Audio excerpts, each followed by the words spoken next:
មុនសណាត្រូវសើបប្រវត្តិគេផងការប្រឡងជ្រើសរើសបាយខជនបាយខនារីដែលមានសមត្ថភាពទាំងចម្រៀងនិងសម្ដែងដើម្បីក្លាយជា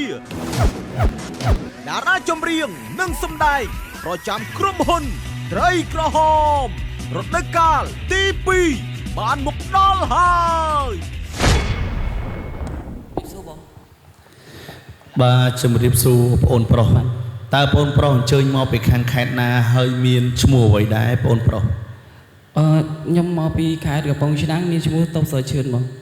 អូខេអញ្ចឹងថ្ងៃនេះតើបងអូនប្រុសយកបទចម្រៀងអ្វីដែរមកបកស្រាយដើម្បីប្រកួតប្រជែងនៅក្នុងការប្រឡងមួយនេះ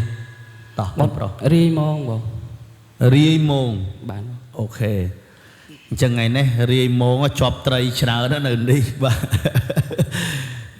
អ្នកចម្រៀងមួយនេះចង់វាយបហាគណៈកម្មការអ្នកថតតែម្ដងបាទអូខេអញ្ចឹងតើបងអូនប្រុសវឹកហាត់បទចម្រៀងនេះអស់រយៈពេលប៉ុន្មានថ្ងៃហើយ2ថ្ងៃបងអូខេអញ្ចឹងចាប់ដើមសម្រួលអារម្មណ៍សម្រួលដង្ហើមច្រៀងយកតែម្ដងចាប់ដើមវិលមកយឺតពេលបនទេចហើយអូនទូងចូលដល់ច្រាំង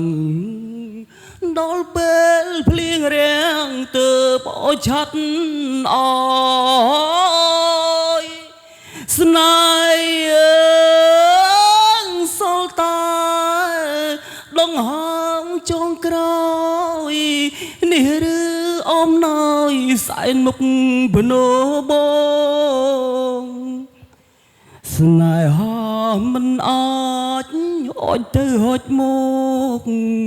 តាមចិត្តមាសមេអូននៅចាំទេពីបងផ្ដាំអូនមុនសណាត្រូវសើបប្រវត្តិគេផងព្រោះតែរូបបងខ្លាចអូនមេម៉ាយគេស្មុំតែមាត់ប្រវត្តិកិលគូចដើមក្រូចផ្លែក្រូចដើមស្វាយផ្លែស្វាយពេលនេះអង្គខ្លៃទៅជាបាយរូបអូនមងកាយស្ដាយមាននៅវ័យបំណាច់នឹងប្រត់ចូលវត្តកាន់សិលខ្ជិលស្ដាយស្រនងទៅផ្ទះវិញចង់កុំមកទៀតអីឬមករកបង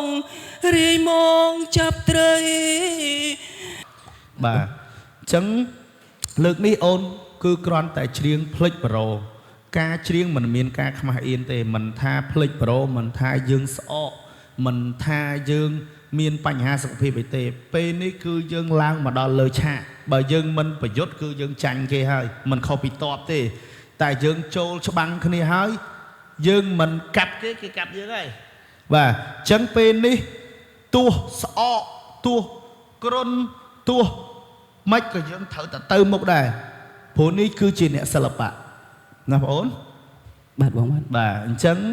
ជាប់ឬក៏មិនជាប់សំខាន់ទៅលើពុកម៉ែបងប្អូនរបស់យើងដែលគាត់អាណិតស្រឡាញ់បងអូនប្រុសព្រោះមនុស្សយើងមិនអាចល្អគ្រប់10បានទេ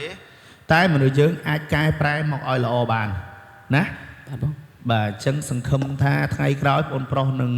ធ្វើអ្វីដែលច្បាស់លាស់ណាបងអូនបាទបងបាទអញ្ចឹងតោះជាចុងក្រោយសូមបងអូនប្រុសផ្ដាំផ្ញើទៅដល់ពុកម៉ែបងប្អូនរបស់យើងដែលបានស្ដាប់នៅចម្រៀងមួយបទនេះតោះជាចុងក្រោយខ្ញុំសូមផ្ដាំផ្ញើបទនេះទៅបងគណៈកម្មការហើយនិងបងប្អូនទាំងអស់គ្នាអរគុណបងរំហ៊ុននិងមជ្ឈមណ្ឌលត្រីក្រហមអ្នកជំនាញព្យាបាលមុខកើតមុន